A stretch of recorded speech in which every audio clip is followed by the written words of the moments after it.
Sir, Anuhin mo na.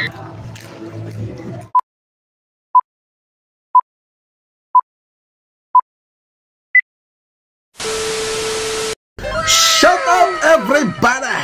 Boom boom! Ayun, kamusta kayo dyan mga firemen? Welcome back sa akin channel. Mga mom, mga sir, saan mang dako ng mundo kayo naroon. Saludo po ko sa inyo. Welcome back mga ka-59, mga ka-tekram. Welcome back. Ayun. May bibigyan tayo ng malupit na reaction. Excuse me po. Ay, nako. Nakita niyo yun mga ka-59, ha? Nakita niyo yung kaarawan ng batang kargador, ha? Nakita niyo kung gaano karaming tao. Sabi nung isang nag-post na ninang daw niya, sabi na parang nag-i-explain o nagdidepensa kung bakit gano'n yung flow ng live at sinasabing hindi daw scripted. Okay, hindi scripted. Paano kaya nasabi ng mga bata doon na kung ano man ang mga nangyayari sa iyo ngayon, ano man ang mga pagdududa, tama ba yung word na sinabi ko? Hindi ko matandaan eh. Kung hindi scripted, ha? Or pwedeng alam nila yung pangyayari, or pwedeng alam nila yung nangyayari. Ngayon mga ka-5, ang bibigyan natin ng reaction dito is yung simple lang. Nakita niyo yung magarbong kasuotan ng isang ninang doon mga ka-59, ha? Nakamahabang manggas at matikas ang dating ng isang ninang doon mga ka-59, ano? Kung ikukumpara mo kay Ramil mga ka-59, simple lang, naka t-shirt sa mga kaarawan na okasyon, nagsasapatos nga lang yata si Ramil nung graduation ni Batang Kargador. Parang doon ko lang siya nakita nagsapatos. So meron pa bang ibang eksena? Doon sa mga, syempre, doon sa mga kasalan, yun, nakasapatos siya doon. Saka sa iba pang event na hindi ko na matandaan. Pero mostly, nakikita natin si Ramil na naka t-shirt at naka tsinelas. Ibig lamang sabihin dito mga kapaymen, kung pagtatabihin natin yung dalawa at ikukumpara natin, ang laki ng diferensya. Yung isa, mababa. Yung isa, mataas na mataas. Wala siyang kumbaga, utagahan ko na to. Akin to, di ba? Bongga ako ngayon. Ang laki ng diferensya nila mga ka-5. Kung nakikita mo yung simpleng kasuotan ni Ramil, ibig lamang sabihin nun kaya niyang isuot yung kanyang paa sa sapatos ng iba. Kumbaga, kaya niyang damdamin o ramdamin yung nararamdaman mo. Kayang dumating sa ganung level ni Ramil. At napatunayan natin yan mga ka-5 sa kanyang mga vlog kung paano niya napaamo yung mga may diferensya.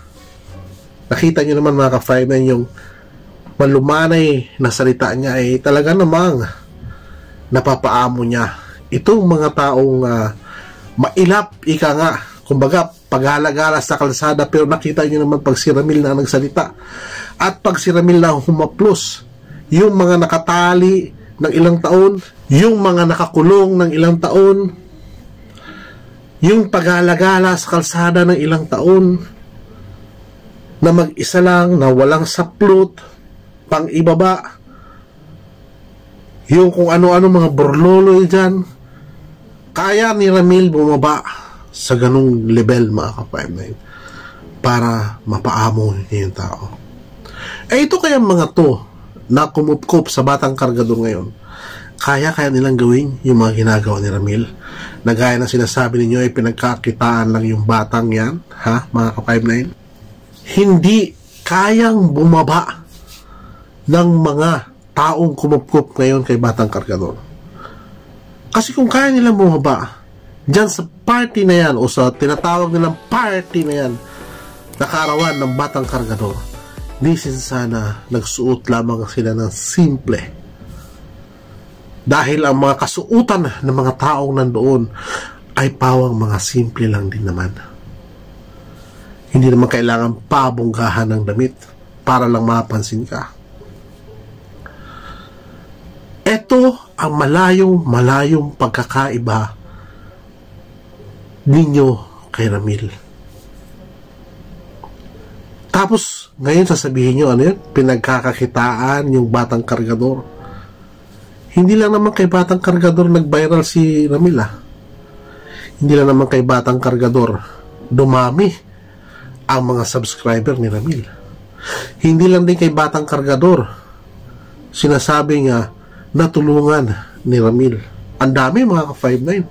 Bakit nakapokus kayo kay Batang Kargador? Kasi siya yung nakikita natin na talaga namang mula pagkakuha doon sa Divisoria hanggang lumayas, nagpasulsul doon sa mga sulsulero at sulsulera.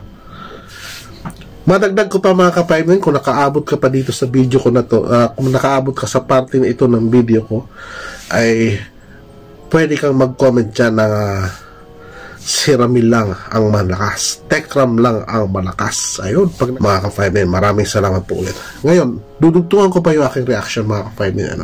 Doon sa ibang mga screenshot mga ka-59, merong pinapakita na may babae na parang inakbayan si Batang Kargador dito. At meron din mga nakita din na tawag dito, yung Ninong F. Nakita ko lang sa screenshot mga ka-59 din na parang takot na takot sa camera nung makakita ng camera, nung mahagip ng camera mga ka-59. Ninong F mga ka-59 or Ninang F mga ka-59, parang nagulat siya, parang ayaw niya magpakuha ng camera, di ba?